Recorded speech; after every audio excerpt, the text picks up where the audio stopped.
service. All right, hang on just a second. Tell me your name. Marion Gray. And what did you bring in, Mr. Gray? What's that, sir? What did you bring in? I just brought in these articles here that I had written. And what are they about? About the war. And can you turn one of the articles around and show me? And what branch of the service were you in? I was with the 29th Infantry Division, 116th Infantry Regiment. And where did you serve?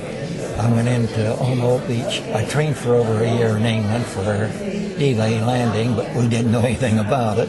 At Slapton Sands. Did you go ashore at D-Day? On D-Day, I went in the second wave of the 29th Division, 116th Infantry Regiment, Company A. At Omaha? At Omaha Beach. Well, it's been described as a carnage. Was it terrible? It was hell. It was chaos in the bowels of hell. That's the best I can describe it to you. Now, many of us have seen Saving Private Ryan, the movie that depicts that landing. Is it accurate?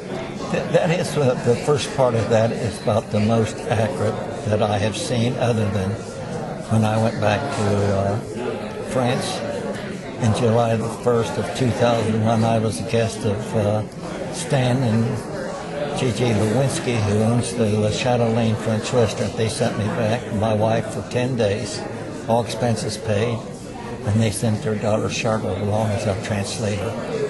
And I went back to Omaha Beach. I went up to Coolville, Samur, a plateau above Omaha Beach where over 9,000 of my friends are buried. And before D-Day, the general came in and said, I want you to see the one on the left and on the right. After today, you may never see them again.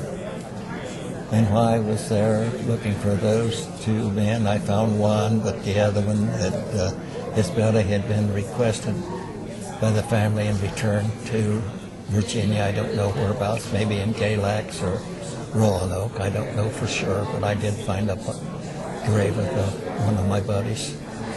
Did your training prepare you for Omaha for the landing? Oh yeah, I trained for over a year in England for Omaha Beach landing. Did your landing craft get you close to the beach, or did you have to go through a lot of water? Some of the landing craft stopped short. In about 5 to 6 feet of water that morning. And were you pinned down on the beach, or did you get up to the wall or that berm pretty quickly? I was pinned down on the beach, and another soldier beside me, he started to go, and just as he started to move, he was hitting the left leg, and being a combat medic, I treated him there, and I dragged him through more water, and I told him, I said, this is as far as I can go, I'm so tired, and laid down, and at the time that I don't know whether it was a mortar or a minefield, it exploded, and I was wounded twice then. And I was got off the beach about 4:30, 5 o'clock that evening. So you were on Omaha less than a day? I was at Omaha less than a day. I was in the hospital for approximately 30 days. I got back to my unit on July the 13th, this side of St. Lo, and Major Howie said, I'll see you fellas in St. Lo, and Major Howie got killed at the Madeleine de la Chapel.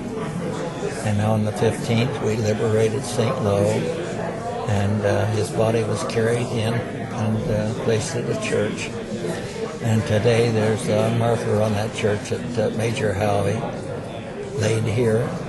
And then on the square, there's a bust of Major Howie, and there's a street named 29th Infantry Division Street there. And the people, the Madeleine La Chapel was built around the 14th century for treating of leprosy. There were around 1,600 built at that time for treating of leprosy. And it was completely destroyed. And the people of St. Lo rebuilt it in its original condition And now today is a memorial of the 37th Division and the 29th Division. No firearms or anything, it's just a memorial to us. Well, it's remarkable stories that you have. Well, and you know, we are all in our 80s today, and it's estimated 1,000 to 1,500 are losing their life each day. And at that time, like I said here several weeks ago, we were fighting for our freedom. And it seems as though today we are fighting for everybody else's freedom.